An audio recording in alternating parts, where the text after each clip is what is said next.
நாடாளுமன்ற தேர்தலில் அதிமுக தோல்வி அடைந்தது குறித்து நிர்வாகிகளோடு எடப்பாடி பழனிசாமி ஆலோசனை மேற்கொண்டு வரக்கூடிய கூட்டமானது 3வது நாளாக இன்று நடைபெறுகிறது. இன்றைய தினத்தில் அரக்கோணம் தஞ்சை நாடாளுமன்ற தொகுதி நிர்வாகிகளோடு எடப்பாடி பழனிசாமி முதற்கட்டமாக தற்போது ஆலோசனை மேற்கொள்கிறார்.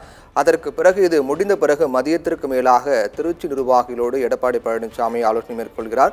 எடப்பாடி பழனிசாமி தலைமையில் நேற்று முன்தினம் இந்த ஆலோசனை கூட்டமானது தொடங்கி ஒவ்வொரு நாடாளுமன்ற தொகுதி வாரியாக நடைபெற்று வருகிறது.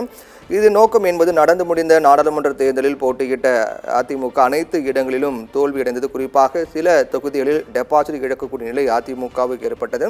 அதை தொடர்பாக விவாதிப்பதற்காக இந்த ஆலோசனை கூட்டமானது மேற்கொள்ளப்பட்டு வருகின்றது. இந்த கூட்டத்தில் கட்சியினுடைய முன்னணி தலைவர்கள் KP முனுசாமி, நத்த விஸ்வநாதன், திண்டுக்கல் சீனிவாசன், SP வேலுமணி உள்ளிட்ட பல தலைவர்கள் முன்னிலை வகித்து வருகிறார்கள்.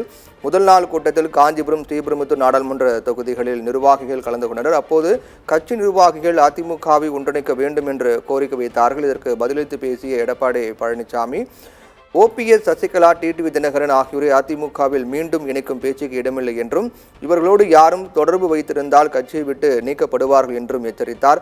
அதைத் தொடர்ந்து நேற்று 2வது நாளாக காலை 9 மணிக்கு சிவகங்கை, வேலூர் தொகுதி வேட்பாளர்கள் மற்றும் நிர்வாகிகளோடு அதிமுக பொதுச் செயலாளர் எடப்பாடி பழனிசாமி ஆலோசனை மேற்கொண்டார். அதைத் தொடர்ந்து நேற்று தினத்தில் திருவண்ணாமலை தொகுதி வேட்பாளர் மற்றும் நிர்வாகிகளோடு எடப்பாடி பழனிசாமி ஆலோசனை நடத்தினார்.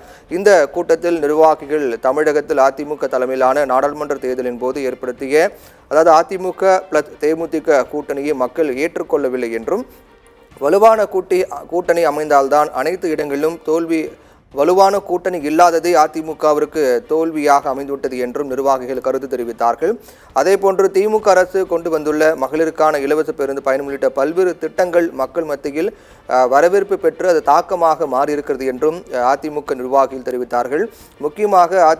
முக்கியமாக கூட்டணி வலுவாக இல்லாததே இந்த தோல்விக்கான காரணம் என்று முன்வைக்கப்பட்ட நிலையில் வருகின்ற 2026 நடைபெறக்கூடிய சட்டமன்ற தேர்தலில் ஒரு வலுவான கூட்டணி ஏற்படுத்த அதிமுக முயற்சிக்கும் என்றும் ஆனால் பாஜகவோடு ஒரு காலம் கூட்டணி கிடையாது என்று எடப்பாடி பழனிசாமி நிர்வாகிகள் மத்தியில் உறுதியாக தெரிவித்து வருகிறார்.